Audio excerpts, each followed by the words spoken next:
Welcome, everyone. Welcome to Office Hours with Michael Kitces. This week, I want to talk about the difference between a financial advisor practice and a business. So these are terms we throw around a lot, I think often interchangeably, and I think they're really not, or at least they shouldn't be interchangeable. And I wanted to start off this theme by talking about a book, actually, that had a lot of impact on me around this theme. And it's called E-Myth by Michael Gerber. Not a new book. It's been out there for a long time.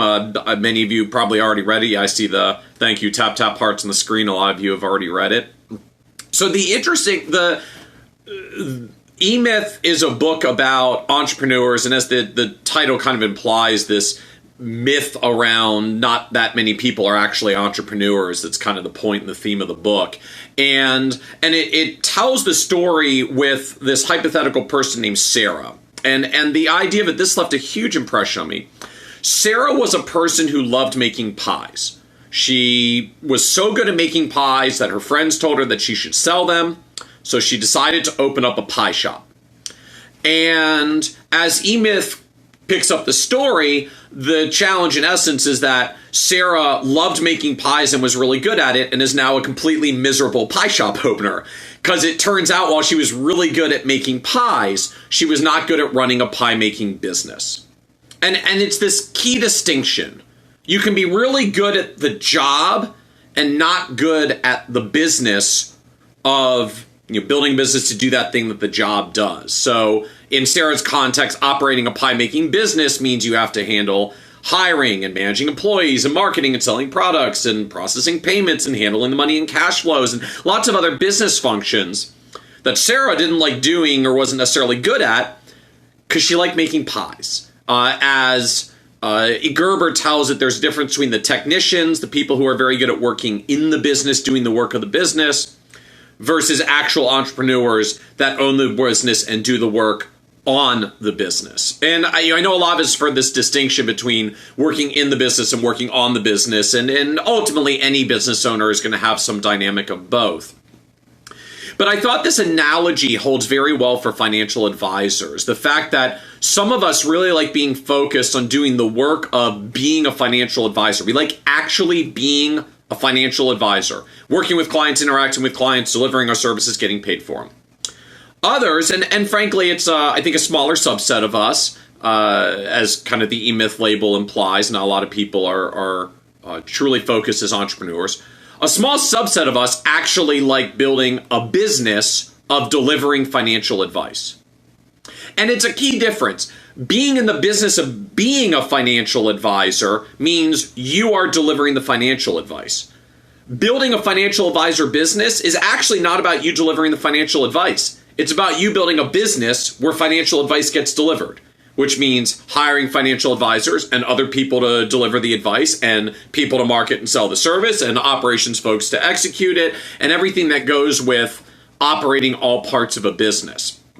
So the distinction to me between a practice and a business in our world is with a practice, you are being the financial advisor. You are getting paid for your time. You spend most of your time working in the practice. With a business, you spend most of your time working on the business, being an entrepreneurial business owner, and doing less and less actual financial advising directly with clients. Now, in this context, I think most of us, frankly, have a practice, not a business. We might own it. There may be a legal entity. Maybe we're operating as an independent on a broker-dealer platform. But we throw this label around that it's a business, but ultimately it's really kind of our job that we happen to be self-employed to do. Right? We get to work with the clients. We get paid for the clients. And you can make a good living at it. I don't mean to knock the income potential of having a practice, but the profits are primarily what we get paid for doing the job of being a financial advisor in the first place, right? If you had to imagine, like, if I removed myself from my practice and hired someone else to serve all my clients and do what I do, what would I have to pay them? And the answer usually is pretty much 100% of the profits that are there, which means ultimately it's a practice. You're getting paid for the work you're doing. You're not getting paid as a business owner or own a financial advisor business. Now, again, I'm going to say this a couple of times because I think it's a key distinction. This isn't necessarily a bad thing. I think there's a lot of judgments often out there that building a business is the holy grail and that building a practice means somehow you're doing a poor job or not maximizing your value or something to that effect. Financial advisor practices can be extremely profitable. I mean, unlike Gerber's analogy with Sarah, the pie shop owner, pie shop's a tough, low margin business. Financial advising, we get paid a very high rate for our time if we're doing well. When we actually look at some of the recent advisor benchmarking studies, top solo advisory firms are taking home $500,000 a year of take-home pay, take-home incomes. Like, that's the equivalent of earning $250 an hour for all 2,000 working hours of the year. And that might be a pure solo. Maybe that a person has some technology to help, a couple of operational staff managers to support and leverage their personal time.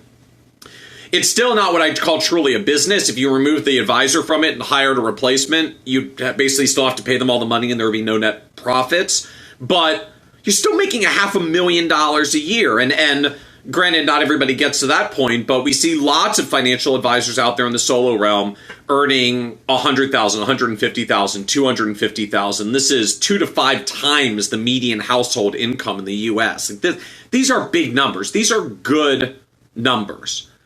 Now, the caveat around building a practice is it's an income generating machine, or it can be, but it's only an income generating machine. It tends not to build a lot of enterprise business value because of this dynamic that if a third party business owner is going to come in and buy this business and replace you in it, they wouldn't get any profits out. There would be no money left because they'd have to pay almost all the free cash flow of the business to the advisor to do the advising work in this practice. And I think this was the point that David Grau was trying to make in his book a couple of years ago about succession planning, where he estimated something like 99% of practices won't survive the original owner. Fewer than 1 in 10 even try to sell, and the ones that do often don't make it because the business basically isn't viable beyond the financial advisor executing their own personal practice. And I've watched this dynamic play out for a long time. I suspect actually the reason that a lot of financial advisors are never going to sell their practices is even simpler. Just the math doesn't even work. The reality when you get a practice that's high income but limited business value, you get to a world where you might earn as much money by sticking around just 2 or 3 more years in the practice than you would by selling it. And of course, if you stick around 2 or 3 more years, you get all of that money and you still own it. So you can sell it later. Except you get 2 or 3 years down the road and then you still have a practice that you can make as much money by sticking around for 2 or 3 years as you can by selling. So you still don't want to sell it. And then it never gets sold. And this whole discussion we've had for years about whether there's going to be a financial advisor succession planning crisis because there are so many baby boomer advisors in theory that are supposed to leave, but it's not happening. And I think this is why. Because most of us have high income practices that are incredibly lucrative for us to stick around in the practice, but it's not a business. And again, that may be okay. You may make as much money by just drawing the dollars out from a high income practice year after year after year after year as you would have made by building a business. Conversely, what we see from some of the benchmarking studies is that the most profitable solo advisors, you have to get back to $1 billion+ of assets under management with multiple partners and everything that goes into that just to get partner income back to the levels that top solos make. So, and that path from solo to $1 billion firm is just like a deep valley of plowing dollars back in to reinvest into the business and taking home less money in the hopes that you're building an asset later. Now, the assets get big. Practices may only sell for a couple $100,000, maybe $1 million at best was Grau's estimate. A $1 billion AUM practice might sell for $20 million.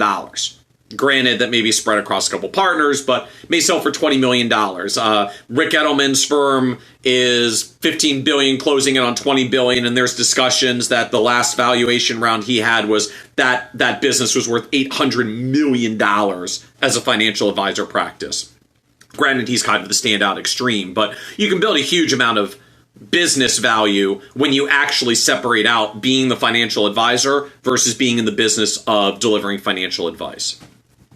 But the point here, first and foremost, is just to recognize this difference between whether you're building an income-producing practice or a business that's an asset. And again, I feel like I have to keep emphasizing it. There's nothing wrong with building a practice. I think a lot of folks in our industry try to make kind of an implied value judgment. If you're not building a business that also has all this value that you can sell someday, you're bad, or you're doing something wrong, or you're under managing your personal net worth or something to that effect. I mean, I suppose for the few standouts that can build mega firms, mega businesses, maybe they're undershooting a little if they stick with the practice. But building a business is hard. It's messy. A lot of people plow all those profits back in and don't fully succeed, and it's a limited value business. Practices can be incredibly profitable. There's great income. You still get at least some terminal value. It may not be huge, but it may sell for something. It may be so comfortable as a practice that you simply continue to do it to an advanced age. I think the reality is a huge number of the financial advisors that have practices right now, they're never going to sell them. They're going to do it until the day they just physically can't. And in the old West terms, they'll die with their boots on. They'll just keep going until they physically or mentally can't anymore, and will make some extraordinary income through that phase just because of the cash flow of running a successful practice. But if there's one takeaway that you have from this, it's just to think about it in your own terms. What are you trying to build? At the end of the day, are you trying to build a business where over time your primary role should be not doing financial advising? It should be working on the business.